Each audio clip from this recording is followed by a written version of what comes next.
수요일 아침 외신 브리핑의 김희욱입니다. 자, 버냉키 연주대장의 의회 연설을 하루 앞두고 있는 미증시는 한 발 좀 앞서서 미리 오른 감이 없지 않은데요. 비록 오늘 상승폭이 크진 않았지만 여기에 잔잔한 파급력을 전해준 한 지역 연준 임원의 연설 내용이 있었습니다. 어떤 내용이 어떻게 나왔는지 한번 들어보실까요? 뉴욕 연준 총재 윌리엄 더들리 연설문을 함께 보시겠는데요. 먼저 설명을 드리면은 버냉키 연준의장과 상당히 교감이 깊고요. 또 전 세계 금융산업의 심장부, 월가가 위치해 있는 뉴욕 지역 연준 총재인 이 윌리엄 더들리가 오늘 미일 친선협회에서 연설을 가졌는데요. 골자는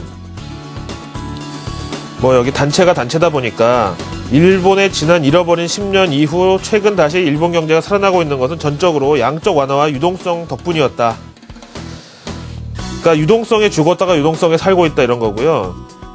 그러니까 최근에 유동성에 따라서 일본 경제가 살아나고 있는 것, 그리고 미국도 결국 여기서 교훈을 얻어야 된다. 이런 뉘앙스로 연설 내내 일본의 경우와 미국의 경우를 비교하면서 설명을 하고 있습니다.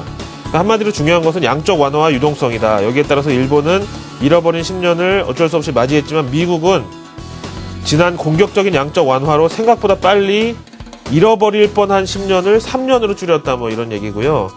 그래서 이 윌리엄 더들리 평소 비둘기파답게 통화 완화론자로서의 이론을 쭉 펼치고 있고, 일본과 미국에 대해서 디플레이션 탈피 기조에 대해서 그 역사와 공통점을 쭉 설명을 하고 있습니다. 그럼 이제 가장 중요한 내용이 지금 출구 전략이 자꾸 도마 위에 올라오고 있으니까 여기에 대해서 뉴욕 연준 임원으로서 또 총재로서 한마디 해야 되는데요.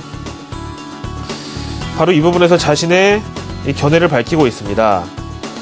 자, 그래서 연준 양적 완화는 그 대의 명분이 서민들의 생활과 밀접한 연관이 있는 고용시장 회복을 목표로 한 것이다. 그러니까 여기에 대해서는 건드리지 말아라. 이 대의 명분은 누가 봐도 확실한 것이다. 그리고 고용시장과 인플레이션 두 마리 토끼를 다 잡기 위해서 연준은 양적 완화에 대해서 언제든지 채권 매입 규모를 갖다가 늘리거나 줄일 수가 있다. 그래서 우리 연준은 상당히 능동적으로 대처하는 그런 기관이라고 좀 강조를 했고요. 여기서 만약에 그냥 지속한다는 얘기만 했으면 아예 또 뻔한 얘기겠구나 했는데, 늘릴 수도 있고 줄일 수도 있고 언제든지 능동적으로 대처를 할 수가 있다. 그런데 그 시점이 언제냐, 여기 얘기하는 데 있어서요, 바로 이런 표현을 썼습니다.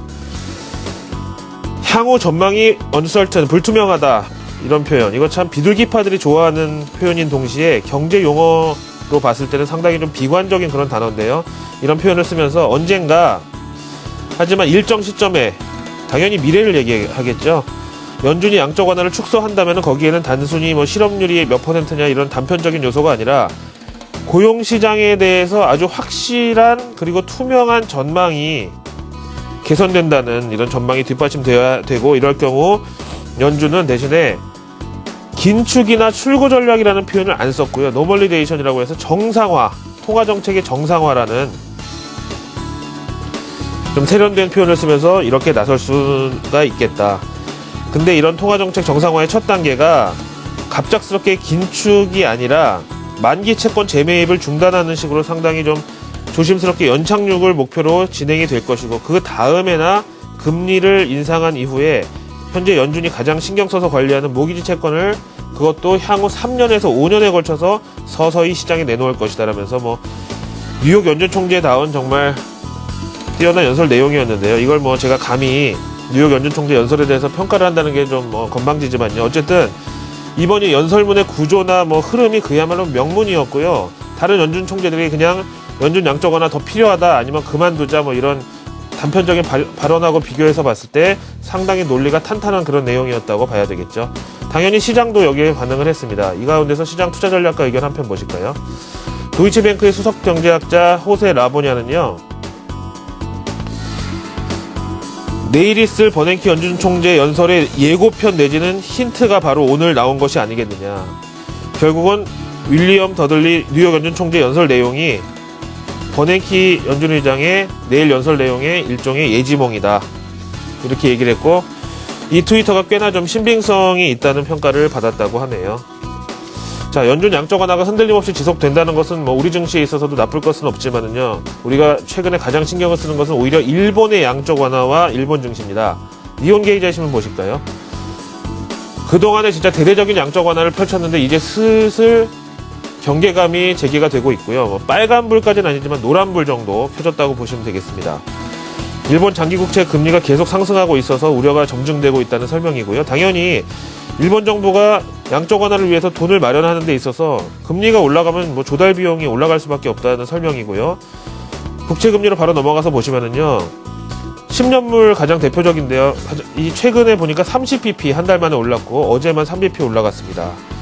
자, 그런 차원에서 오늘 일본 증시가 상당히 중요한데요. 니케이 지수하고 코스피 지수 대비해서 보시면은요. 지난 일주일 동안 역동조화. 우리나라가 개장 초에 조금 오를만 하면은 니케이가 치고 올라가면서 우리가 장중에 꺾여버렸다는 거죠. 어제도 마찬가지였습니다.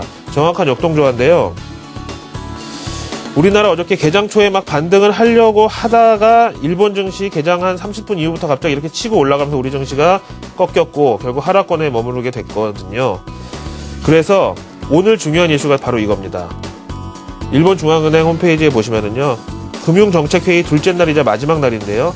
비록 시간은 아직 미정이긴 합니다만은 우리나라랑 비슷하게 회의 후에 바로 기자회견이 예정되어 있습니다. 여기서 쿠로다 하루이코 총재가 만약에 양적 완화에 있어서 이거 좀 속도 조절에 나서야 되겠다 혹은 이제는 좀 시장 상황을 봐가면서 신중하게 통화정책을 추진하겠다 이렇게 한 발 뺄 경우는 일본 증시 장중에 곧바로 조정의 압력에 처한다. 반대로 우리나라 코스피 지수는 롱숏 전략에 따라서 반등에 나설 수 있는 기회가 되겠다 이렇게 말씀드리겠습니다. 시간은 미정인데 아마도 뭐 우리나라 경우랑 비슷하니까 오전에 나오지 않겠습니까? 한번 기다려 보시기 바랍니다. 그래서 오늘도 개장 지수는 플러스 마이너스를 신경을 쓰시지 마시고요. 요 이후에 한번 시장 반응을 보시는 게 좋겠습니다. 요신브리핑이었습니다.